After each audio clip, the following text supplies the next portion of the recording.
What is up, everybody? Welcome back. Another edition of Drive for Show, DFS for Dough here on RotoGrinders. I am Justin Van Zuiden, a.k.a. STL Cardinals 84. I've got my usual co-host alongside me. That would be Derek Notorious Farnsworth. Coming off an interesting week at the Sanderson Farms last week where I didn't have a whole lot of exposure to the guys at the top, so it was a pretty stress-free Sunday for me. But interesting when guys, are going for a win that aren't always up there. Just the career trajectory that can make them, that can be changed with just one win. And it was Sepp Straka and Mackenzie Hughes going for the victory, and Hughes ended up getting the W there on Sunday afternoon. Noto, how was your week last week? Yeah, what's up, everybody? It was a lot like yours. Didn't have a lot of exposure to the guys up top. Mackenzie Hughes was in pretty terrible form leading into the week, but he got the job done. I wasn't tracking it too closely on Sunday. Missed the playoff. I had it up on my phone, but for the most part, disappointing week. I did have some Dietrich and some Taylor Montgomery, but not enough to put me over the top. So interesting event for sure. I kind of like the course a little bit more than I thought I would, but yeah, any other takeaways? Yeah, I mean, hit on a few of those plays up towards the top. We talked about Keegan a little bit on the show. I had some Dietrich as well, but just none of the golfers that ended up being was Hughes, Straka, and then Higo had a pretty good week too. Grillo, Where'd that come from? Yeah, I don't know. I don't know what those, Burmeister had a good week. So just a little bit unpredictable as you see with some of these events during the fall swing. And there were some popular plays that got there. Grillo got there.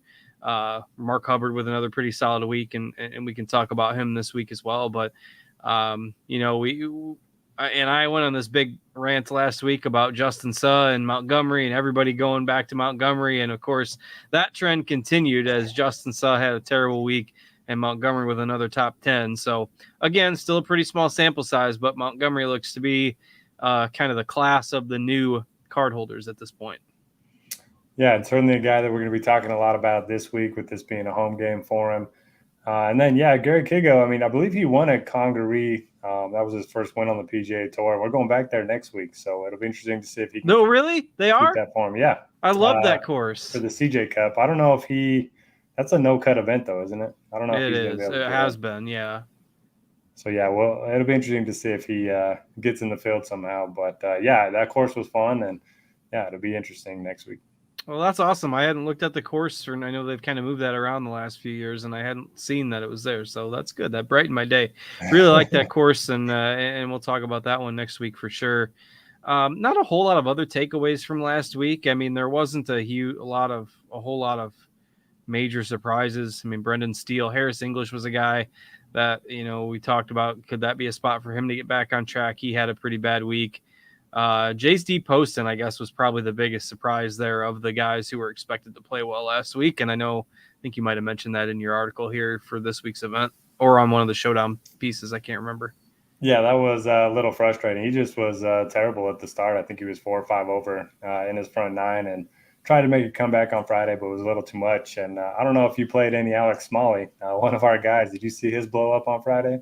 I did not, but so he blew up right at the end to miss the cut, right? Yeah, I think he was 3 strokes, clear of the cut, and he ended up 3-putting from 4 feet for a double on the par 3, and then he just needed to par his 18th, and he doubled that as well. That's a bad end of the week. It's tough. It's tough. You can't imagine the pressure when a paycheck's on the line for sure, especially for these guys that aren't, set and, haven't made millions and millions of dollars. And surely lots of pressure for guys like him, and sometimes that'll happen, but double pain for us as well.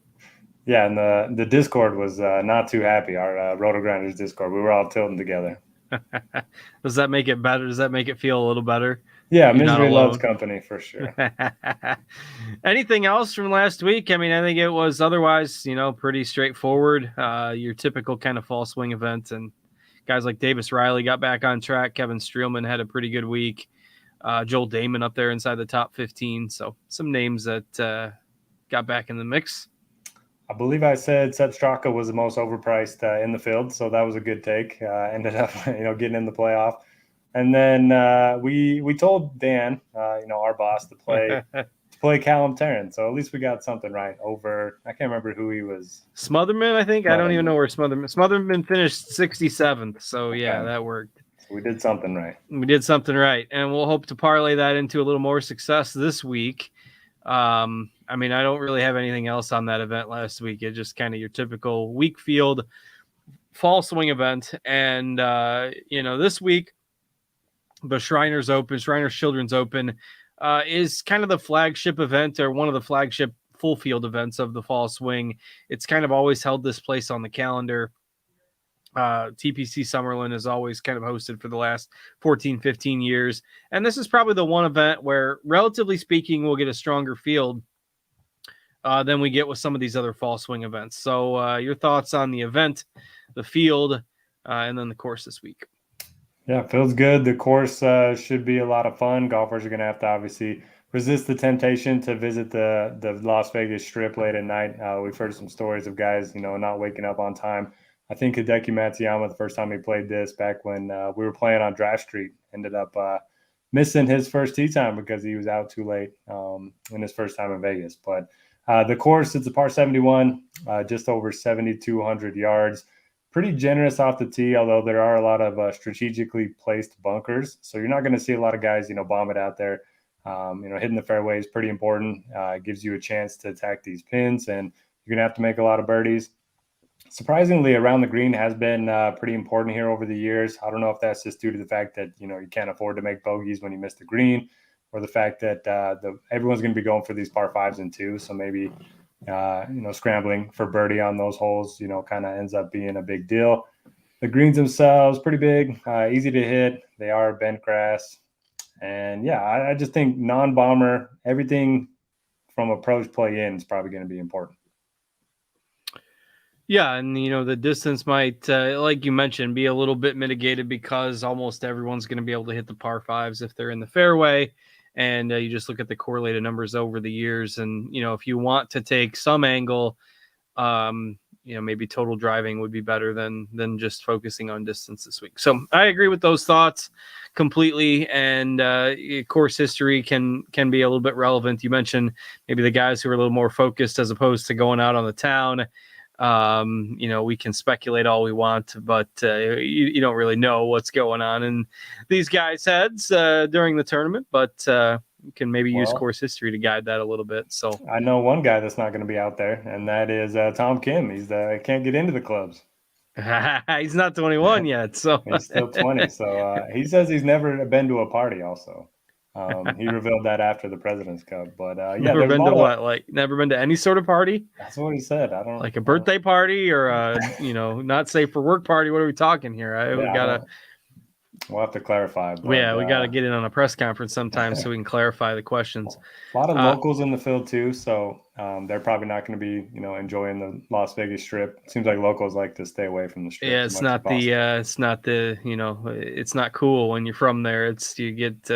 Probably gets to be a little annoying, I'm sure, for some of the locals. But you get the people, the legion of golfers from the Southeast, Sea Island and all that stuff will maybe be enjoying the Vegas time a little bit more. All right. Anything else on the course, or we just dig in here? I think that you did mention course history. It is a lot more predictive here than most courses. So if you do want to look at that a little bit more than usual, I don't mind that. So my theory now, we both like Keith Mitchell a little bit this week, and that's scary. And, we've both kind of been Mitchell guys at various points in the past, and stats lately are really good. But you just mentioned course history. So like Keith Mitchell's 0 for 4 here, and I have a hankering that Keith Mitchell likes a party, and he's probably been to a party. So maybe that's the reason we need to amend our Keith Mitchell takes, because he's going to be out all night. Yeah, he doesn't fit the party narrative or the course history narrative, but everything else is good. To be fair, 3 of those 4 missed cuts were right on the number, so he's getting close.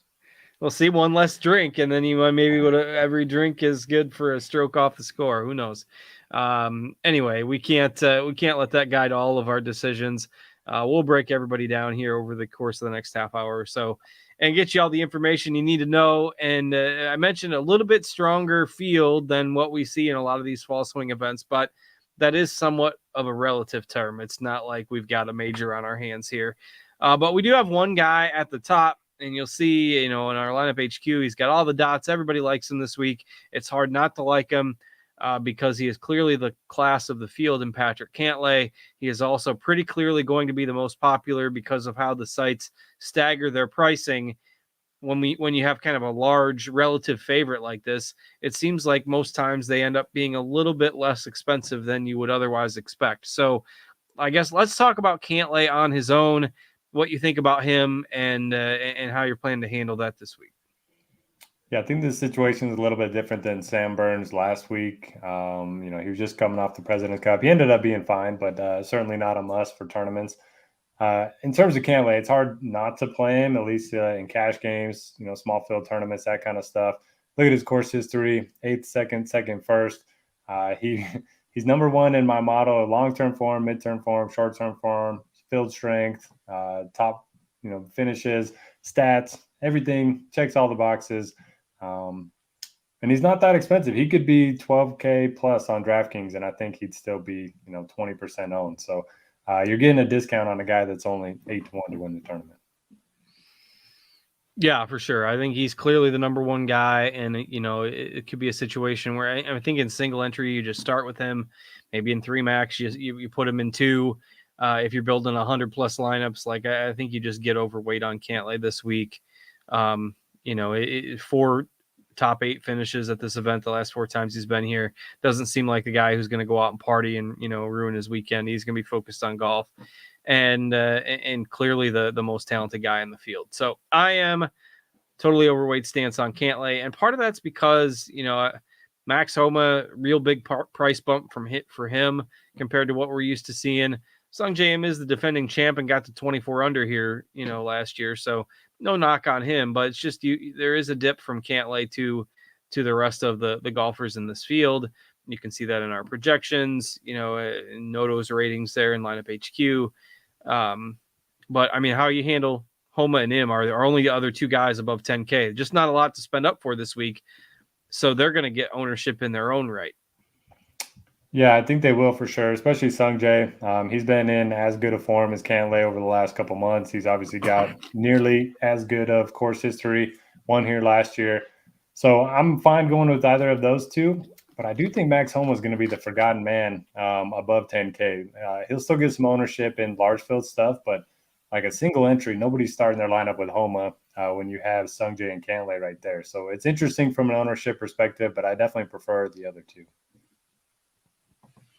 Yeah, as do I. And again, it's not like we're going to get home at 5%. So he's going to have his share of ownership. If you want to take the more contrarian angle, maybe you don't. If you add up our ownership on all 3 of these guys combined right now, it's at like 85%. So, most people are going to start their lineups with one of those 3 guys. And that's a little bit different from what we see. A lot of times we'll see plenty of merit to starting in the 9Ks and going with a more balanced build, but it's not that difficult to fit in one of those top guys. So I think you're going to see a lot of people do that this week. And maybe maybe that's the more contrarian tournament build this week, is to start in the 9Ks where we've got a lot of guys in the 20% ownership range. One thing I will note is our producer Devin has the screen share up on the screen. Our fantasy point projections, our ownership, Noto's ratings for Tom Kim are all correct, but you look at the cut probability, win probability, and that stuff, that is a little glitched because of a name mismatch. Some sites have him as Ju Young Kim, some sites have him as Tom Kim.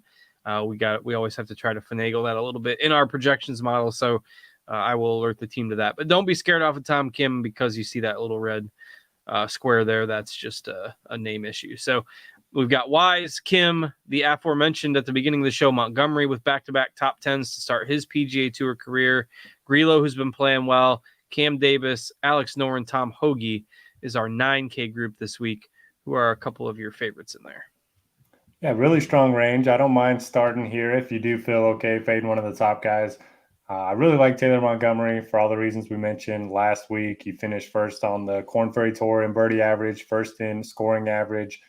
He's rattled off top 10s in like 8 or 9 straight events, including 2 PGA Tour events, T9 last week. And he's an elite putter, and he went to UNLV. He's from Vegas. He lives in Vegas. So, yeah, all the reasons to like Taylor Montgomery. I think Aaron Wise, he's also lives in Vegas. He's a guy with a really good course history. Kind of get that feeling that he's going to break out for a win here pretty soon. The form's been awesome for 9 months now. So, yeah, I like both of those guys a lot. But if you want to play Kim, I don't mind that. He's been playing well. Emiliano Grillo, I don't know what deal he made with the devil, but it's working. Look at his putting splits: +3, +3, +2, +3, +4, +4 in his last 6 shot link events. This is a guy that was like dead last in putting for a very long time. So he's figured something out. His course history isn't great, but he typically doesn't play great in Birdie Fest because he doesn't make enough putts. And if that's going to flip, then I do think he's very interesting. Cam Davis coming off the President's Cup, I bet him outright. Also bet Tom Hoagie. Those are kind of more bets or large field GPP plays for me because their floors aren't as high as some of the other guys in the range. But yeah, wouldn't surprise me any of these guys, come out on top this week. What was Davis's record at the President's Cup? Do you have that handy? I know he had more points than my guy Taylor Pendrith because I was deciding between those two and definitely picked wrong. I think he had a couple. Probably had more points. He had more points than Scheffler too. Yeah, I kind of like him this week. Certainly a guy that we know can make some birdies. He's probably pretty high on confidence. Hoagie, I think, is really interesting because he's never going to grade out well from a projection standpoint, and he feels overpriced. Like the mental difference between 80, 88, 8,900 and 9K, especially for a guy like Hoagie, I think is interesting. And like you said, all these guys can contend. And because I don't see a whole lot between them, like this is nothing against Tom Kim, but now he's priced appropriately and he's also going to be popular. I'm probably lower on him this week. I like Wise. I like Davis. And, I don't mind sprinkling in some of the others. Hard to go against Montgomery right now as well. I have largely been off of Grillo through this putter resurgence, so I can't envision buying in now when he's 9,300. So again, that's probably to my own detriment at this point, but I just can't hop on the ship right now. So Wise, Montgomery, Davis, probably the three I am highest on in that range. So he's your new Seamus Power. Unfortunately, yeah. Grillo is the new Seamus Power, and Seamus Power is back in my good graces. So we'll see if we can come completely full circle at some point. He's got to cool off at some point, right? Like this isn't at this level sustainable for him. Can't be. He didn't just suddenly. He might be the best putt. Well, do you remember when he first came on tour? Jordan Spieth said he was the best putter he'd ever seen on fast greens. So, from that quote alone, we've been playing Grillo for years, thinking fast greens. Oh, we got to play Grillo. So, I don't know. It's going to come back down to earth for sure. But what about Alex Norn, fresh off of a second place last week in Europe? Yeah, he just never gets ownership. And it doesn't feel like this doesn't feel like the event for him. I tend to like him more on more difficult courses, and he's expensive. But I mean, he's the lowest owned that we've seen so far of anybody by quite a wide margin. If he stays at that ownership, I mean, you're building 30, 40 lineups. I think you gotta put him in be more than 5%. Yeah, I like that. He finished 5th in tee to green last week, and we know he's very good with the short game. So if the ball striking shows up, he's at least a little interesting. All right, let's go ahead and head down into that 8K range. Noto's boy Brian Harmon leads that range off.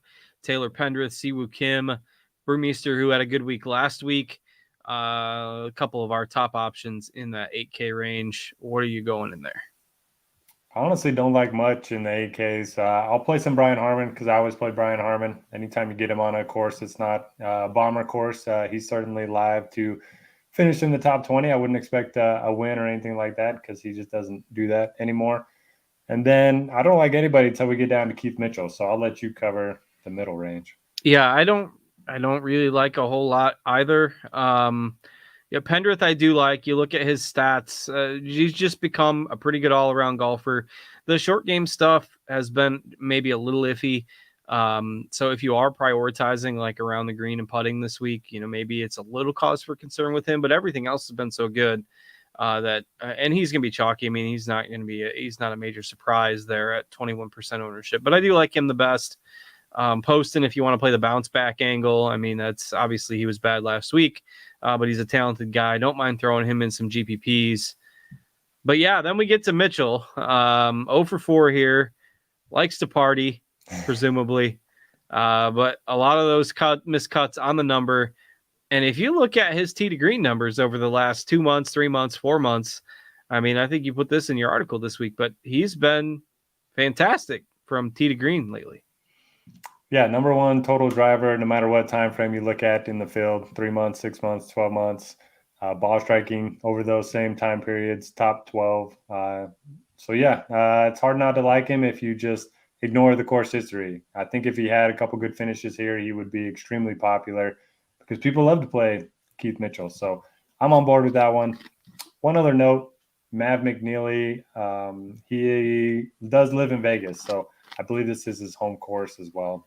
If you want to play that narrative. Who are some of the others you mentioned at the beginning? There's some locals. There are a lot. So Taylor Montgomery, I'll try to cover them all as we go because there are a lot. McNeely, Harry Hall is a name in the 6Ks. Seamus Power lives in Vegas. Scott Piercy, Charlie Hoffman. Yeah, I'll mention them as we go.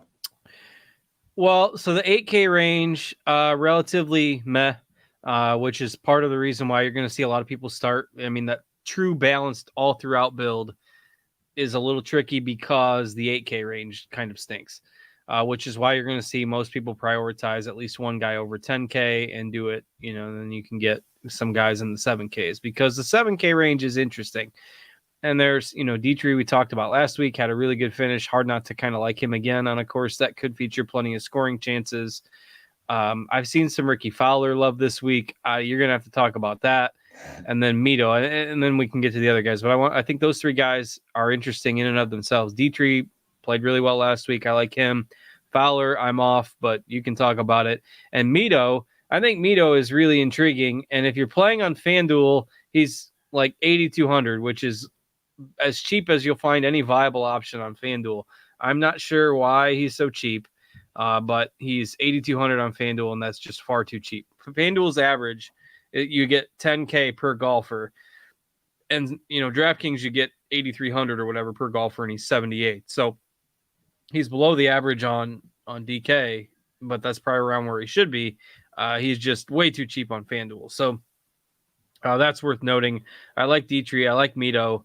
I don't like Fowler, but that's not a surprise. So where do you stand? You've been the Fowler guy for a couple of years. Are we hopping back on the train?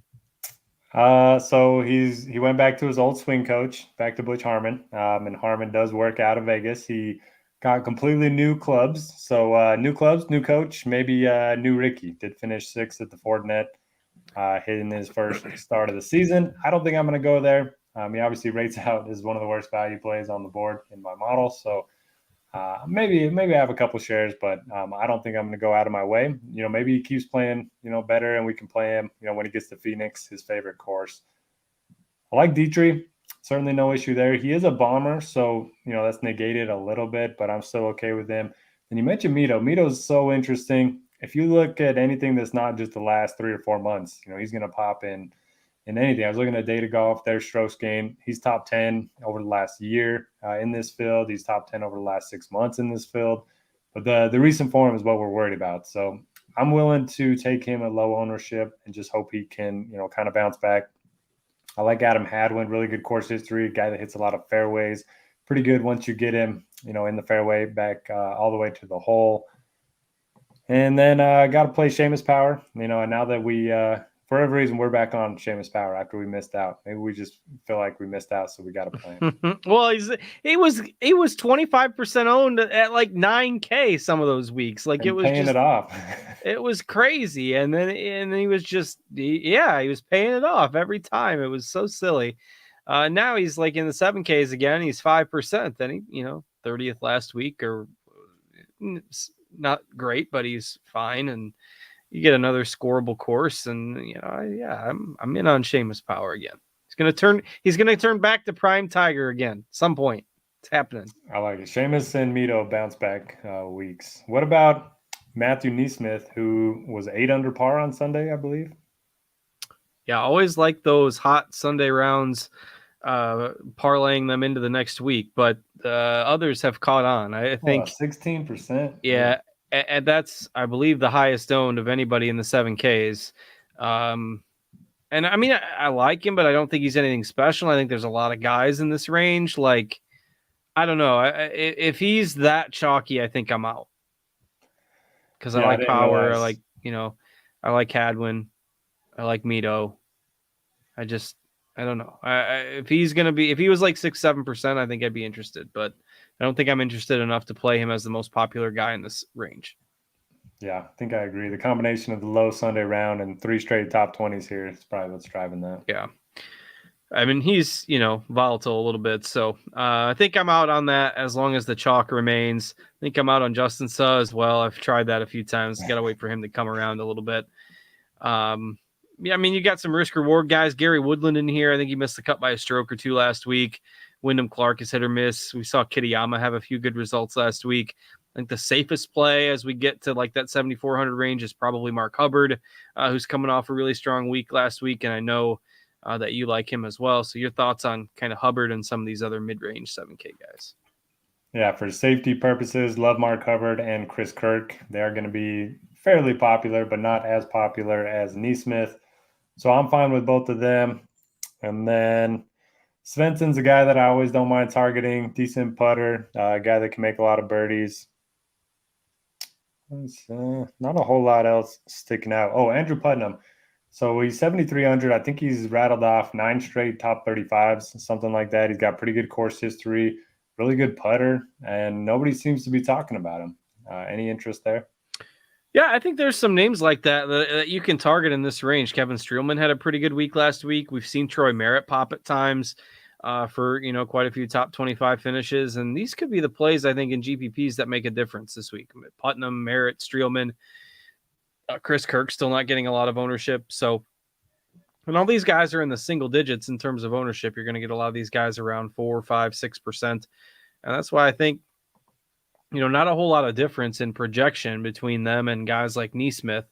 In fact, we got Nesmith at 63 fantasy points. We've got, Streelman at 74. I mean, we got some of these guys projected a little higher in our model. So, let me give a sprinkle of these guys, and particularly in GPPs. Like, I think in cash games, you play Hubbard and you move on in this range. But GPPs, Streelman, Merritt, Putnam, Kirk. I think there's Svensson, who you mentioned. I think there's interest in all those guys.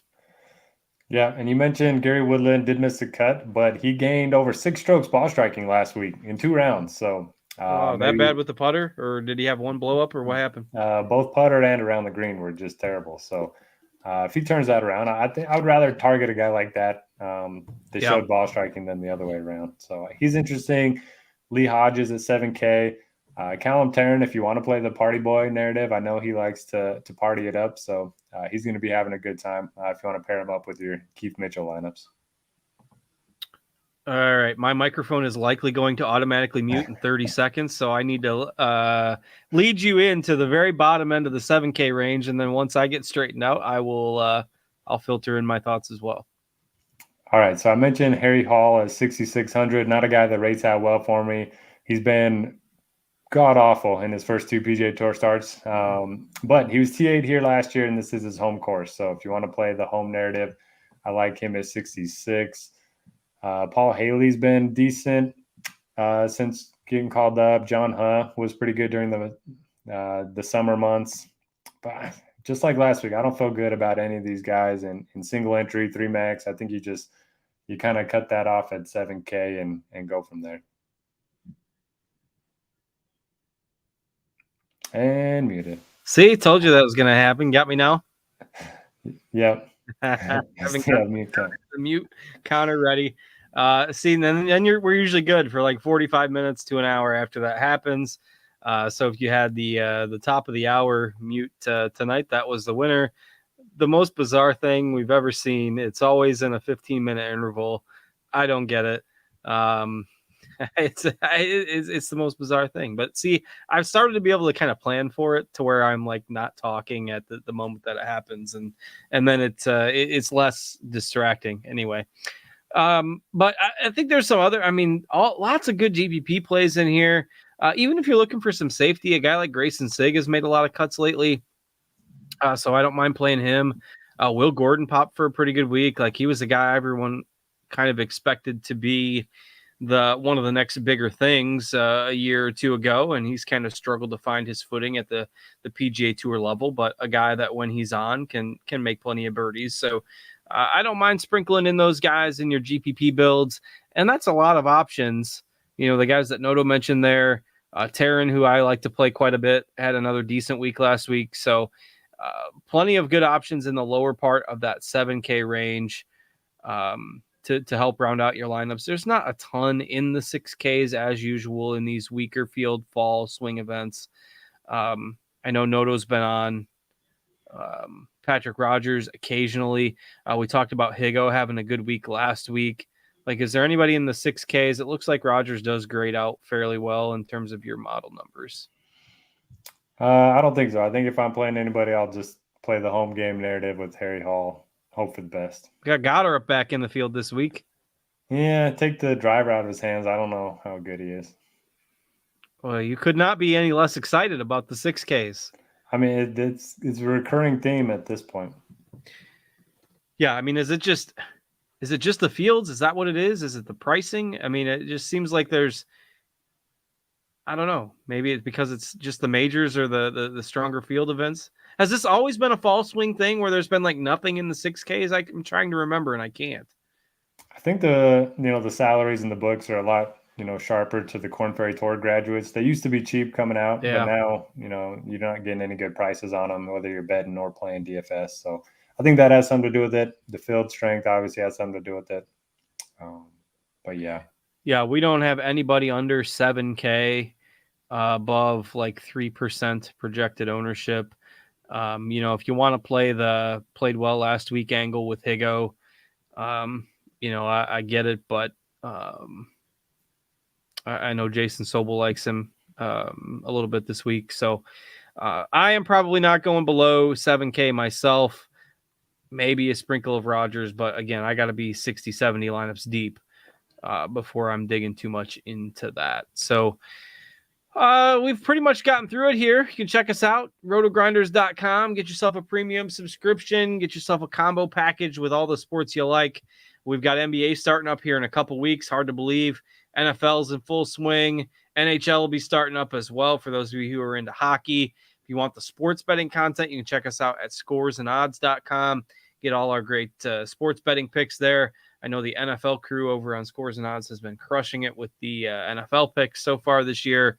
And lots of good stuff over at RotoGrinders. Of course, if you're watching us on YouTube, whether on playback or live, please hit the thumbs up before you go. Subscribe to the channel if you want to know whenever we're going live with all our great shows. NFL content throughout the week. Of course, this golf show as well. We'll get the NBA stuff fired up and live NBA content right before NBA slates with all that injury news is super valuable. I know Noto's probably not looking forward to the writing and all the content responsibilities coming up with the NBA NFL overlap. But Noto, you excited for NBA to be back in a couple of weeks, or a little nervous about that being so fast? Yeah, I'm usually a little wary about the start of a new season, but I've actually done a little bit of research, more than usual. So I'm ready. We're actually doing Andy and I are doing NBA preseason betting show tomorrow. Give our favorite season long bets. So that should be fun, and hopefully the writing isn't as time consuming as it has been in the past. People's attention spans are getting shorter and shorter now when it comes to reading content. So we're hoping to make it a little easier on the consumer as well.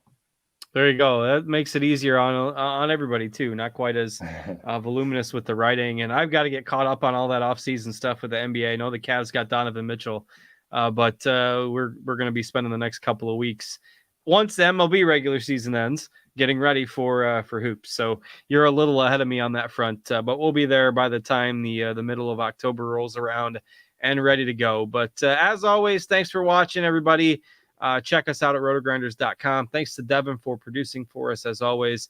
Thanks to Noto for joining me. I'm Justin.